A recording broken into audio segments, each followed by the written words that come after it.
এরা কোনোদিন জঙ্গি হয় না, হবে না, হতে পারে।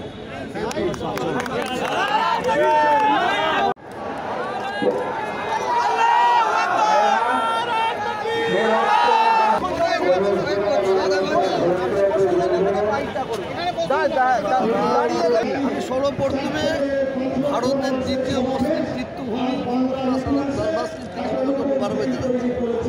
আজকে জমিয়ত উলামায়ে ডাকে যে সমাবেশের মানুষের আমরা দেখেছি। আমাদের কিচ্ছু দরকার নেই, আমাদের অধিকার আমাদের বুঝে নিতে হবে। আমাদের মনে রাখতে হবে ওয়াকফ সম্পত্তি কেন্দ্রীয় সরকারের বাবার সম্পত্তি নেই, আর রাজ্য সরকারের বাবার সম্পত্তি। অতএব আমাদের বাপ দাদা চোদ্দ পুরুষরা এই ওয়াকফ সম্পত্তি দান করেছে আমাদের মুসলিম যারা অসহায় তাদের জন্য, মাদ্রাসার জন্য, মসজিদের জন্য। এই ওয়াকফ বিল যে আনছে এর বিরুদ্ধে করার জন্য আমরা এই জায়গায় এক একটা করে বিল বেরিয়ে যাচ্ছে। আগে দিন সম্মেলন ভায়োলেন্স করে এখন আজমের শরীফে কেন্দ্রীয় সরকার তো কোনো কাজ নাই। কোটি কোটি উচ্চশিক্ষায় শিক্ষিত ছেলেমেয়েরা চাকরি পায়নি, তারা কীভাবে চাকরি পাবে? তাদের জন্য কোনো সুযোগ নেই, কোনো কথা নেই। এবং কোটি কোটি ছেলেমেয়েরা বেকার, তাদের জন্য চাকরি, তাদের জন্য মানে কারখানা করে, কলকারখানা করে তাদের রুজির ব্যবস্থা করবে। এই সরকারের একটাই শুধু হিন্দু মুসলিম আর মন্দির মসজিদ, মুসলমানদের পাচাই না কামড়ালে এই সরকারের স্থানটা। স্যার, ভারতে সবচেয়ে বড় দরগা আজমার শরীফকেও ছেলে খেলা শুরু হয়েছে। এরা সব জায়গায় এদের কাজই হচ্ছে এইতে। তবে এদের এই কাজ আর কোনো সাকসেস হবে না, কারণ আমার সম্প্রীতির হিন্দু ভাইয়েরা বুঝে গেছে এই সরকার কি চাইছে। অতএব এরা যত এই ধরনের হই করবে তোদের পায়ের তলে মাটি সরে। सर, दिसंबर में आपको यहाँ पे बहुत बड़ा खेला होगा, गेम होगा दिसंबर को। हाँ, फाइनल क्या होगा? थोड़ा खेला होगा একটা ওয়াকফ বিলের বিরুদ্ধে 19শে ডিসেম্বর এই রানী রাষ্ট্রপতি ইনশাআল্লাহ ফাইনাল খেলা খেলবে। ওই তো ফাইনাল খেলবো। আমরা একসঙ্গে আছি তো। অনেকে চাই যে মুসলমানের মধ্যে ভেদাভেদ হোক, ওইটার হতে দেবো না। এখন মুসলমানরা জাগ্রত হয়েছে, জেগেছে ইনশাআল্লাহ। আর মুসলমানরা ঘুমাবে না।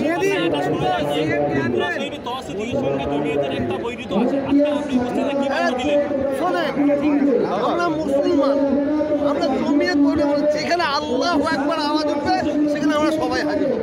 আমরা বিহারি বুঝিনি, বাঙালি বুঝিনি, আমরা লা ইলাহা ইল্লাল্লাহ মুহাম্মাদুর রাসূলুল্লাহ এটি বুঝি। দাদা, এই রাজ্যে সিএম কিছু বলছেন না, ওয়াকফ নিয়ে কি বলবেন? 30 তারিখে সিএম নাকি একটা ডাক দিয়েছে। আমরা আমাদের বাংলার অভিভাবক, আমরা ওনার দিকে লক্ষ্য রেখেছি। উনি যেহেতু আমরা বাংলার মানুষ, দুহাত ঢেলে ভোট দিচ্ছি, নিশ্চয়ই উনি কিছু বলবেন, সেই দিকে আমাদের লক্ষ্য আছে। Thank you. আপনি বিরুদ্ধে হোক, পক্ষে হোক, আপনার যা বলার সেটাই বলবেন। হ্যাঁ, দাঁড়িয়ে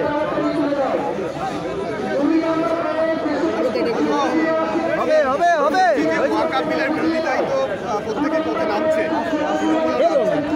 একটা প্রশ্ন প্রত্যেকের মনে থাকছে যে যখন পার্লামেন্টে বিলটা আসবে তখন পার্লামেন্টে তৃণমূল উপস্থিত থাকবে তো সংসদরা, সেটা তারা ভালো হয়, সেটা পার্লামেন্টে ভালো হয়। আমাদের বক্তব্য, আমরা বাংলার মানুষ দুহাত ঢেলে ভোট দিচ্ছি এই সরকারকে। এই সরকার অপরাধের বিরুদ্ধে কী বলে না বলে আমরা সেই দিকে শোনার পরে আমরা যদি অতীতের মতো বেরিয়ে চলে আসে তৃণমূল, আমরা এখন কোনো বক্তব্য রাখবো না, তাদের মতামতটা জানবো। 30 তারিখে তারা ভিউ হয়, পশ্চিমবঙ্গের মুখ্যমন্ত্রী কী বলেন তার উপরে আমরা বক্তব্য। বাংলাদেশে যে পরিস্থিতি তৈরি হয়েছে সেখানে একজন সন্ন্যাসী তাকে যেভাবে গ্রেপ্তার করা হয়েছে, এখন শোনা যাচ্ছে যে ইসকনকেও সম্ভাবনা এটাই এটাকে ব্যান করতে পারে। এই বিষয়টাকে কিভাবে দেখছেন? বাংলাদেশের যে একজন সন্ন্যাসীকে যে গ্রেপ্তার করা হয়েছে, অন্যায়ভাবে যদি গ্রেপ্তার করা হয়, আমি তার প্রতিবাদ জানাই। বাংলাদেশে হিন্দুদের প্রতি যে অত্যাচার, যে জুলুম হচ্ছে, যে মানে ঘর বাড়ি পোড়াচ্ছে, যদি অন্যায়ভাবে পোড়ানো তার প্রতিবাদ করি। ঠিক, ঘরবাড়ি পোড়ানোটা অন্যায়, ঘরবাড়ি পোড়ানোটা অন্যায়। যারা এটাকে সমর্থন করবে তারা মানুষ নয়, তারা মানুষই নয়।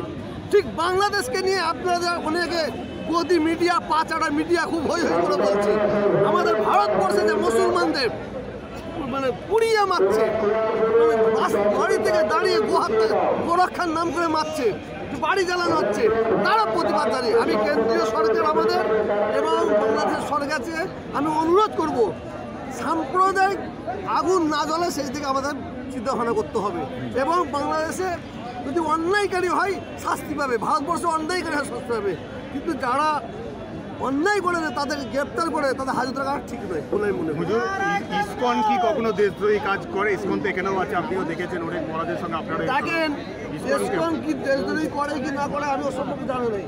এখন এইটা আমি জানি আপনাদের বাংলা এই ভারতবর্ষের মিডিয়া টুপি মাথায় দাড়িওয়ালা দেখলেই বলে হয় জঙ্গি যাচ্ছে, হয় সন্দেহ, এইটা বলতে আপনার খুব ভালো লাগে। ইসকনের কাজকর্ম আপনি কেমন দেখেন? আমি স্কুলের কাজ দেখি না, আমি জানি না, তার সঙ্গে মন্তব্য করবো না, কিন্তু এইটা বলতে পারি কিন্তু পাঁচাটা মিডিয়া আছে, গদি মিডিয়া আছে, তারা দিনরাত মুসলমানকে কীভাবে জঙ্গি বানাবো, কীভাবে সাম্প্রদায়িক বানাবো এদিকে আগিয়ে আছে। কিন্তু এটাও তো ঠিক নয়। যারা টুপি মাথায় দেয়, যারা দাঁড়িয়ে রাখে, যারা নামাজ পড়ে, এরা কোনোদিন জঙ্গি হয় না, হবে না, হতে পারে না।